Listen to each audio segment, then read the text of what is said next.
Jillian, it turned out, was waiting for me, off to the side of the book table. I couldn't see her face from my place at the table, but I remember being aware of someone's presence as I scrolled my signature. At signings, there are always a few hoverers, people unwilling to cough up $18 for your book, and yet eager to request the name of your agent, or suggest that you might enjoy critiquing their 600-page unpublished manuscript free of charge because it would mean a lot to me. I signed the last book, thanked the rep from the Y for her assistance, and jumped up to leave. Before I'd taken a step, I could sense the person over my shoulder closing in. I turned, prepared to announce that I unfortunately had to dash. "Hello, Bailey," she said. It took a few beats for me to realize who she was. Once I did, my mouth dropped open, as I felt a rush of both shock and delight. Neither time nor tragedy had dimmed her prettiness, I noticed, but her long blonde hair was now brunette and cut to her chin, and though her skin still had that same lovely glow, there were small crow's feet around her eyes, the kind that sprout from too much sun. Something else seemed different, too, though I couldn't put my finger on it. "Oh my gosh, Jillian, it's you," I said, finally wiping the blank look off my face. "It's really nice to see you, Bailey. Your hair, it's different. I almost didn't recognize you." At first, she didn't seem to grasp what I meant. "Oh, right," she said, lightly touching a lock by her temple. "I stopped coloring it a long time ago, and yours is short now, I see." "Yeah, I chopped it off when I hit 30, let it grow back, then cut it again just recently. I never had great hair, did I?" "At least you're a natural blonde." "Well, blondish brown." I smiled, and she smiled back. But the pleasure I'd experienced at the first sight of her was quickly shape-shifting into awkwardness. I could sense guilt creeping around the edges of my mind, trying to assert itself. "You were a lousy friend to her, Bailey. She suffered the most horrible loss, and you did close to nothing for her."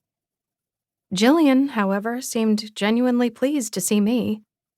Nothing about her attitude hinted at lingering disappointment that spanned over a decade and a half. I couldn't believe I was actually setting eyes on her. Where had she been all this time? Had she been all right? "Were you here tonight at the event?" I asked. "Yes, I mean, kind of hanging in the back. I've wanted to get in touch with you, but I didn't know any other way. I was afraid if I used the contact email on your website, the message would end up in some kind of black hole." "What are you doing in the city?" "Living here, temporarily. A sublet in Williamsburg." I had no idea what she did professionally, or even if she worked. What I could surmise just from looking at her was that her clothes, cropped black pants, chunky heeled sandals, and a flowy gold and black top that accented her nice curves, were classy and hip, and that she probably wasn't married, since there was no wedding band on the appropriate finger.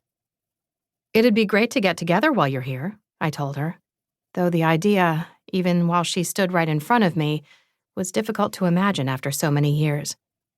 "Would you have time?" "Yes, I was actually thinking we could catch up tonight." She said it with what seemed like an odd casualness and disregard, as if she wouldn't have expected me to have either plans for the evening or a desire to head home. But I sensed an urgency underneath. Despite the fact that I'd promised my live-in boyfriend, Beau, that I'd decompress with him tonight on the roof deck of our apartment building, there was no way I could turn Jillian down. I wanted to know what she'd been doing and how she'd fared in life. Besides, my guilt wasn't going to take anything but a yes for an answer. "Of course. Were you thinking of coffee, wine?" "Either's fine." Okay. There's a cafe I noticed a block up on Lexington. They seem to do both, so why don't we try that?" It took only 5 minutes to reach the cafe, and we didn't say much on the way, just an inconsequential comment or two about how nice the summer weather had been. At about 5'3", she was roughly 3 inches shorter than me, I realized, a fact I hadn't recalled. Her presence had always read so large to me. We settled at a table at the back, and each of us ordered a glass of red wine.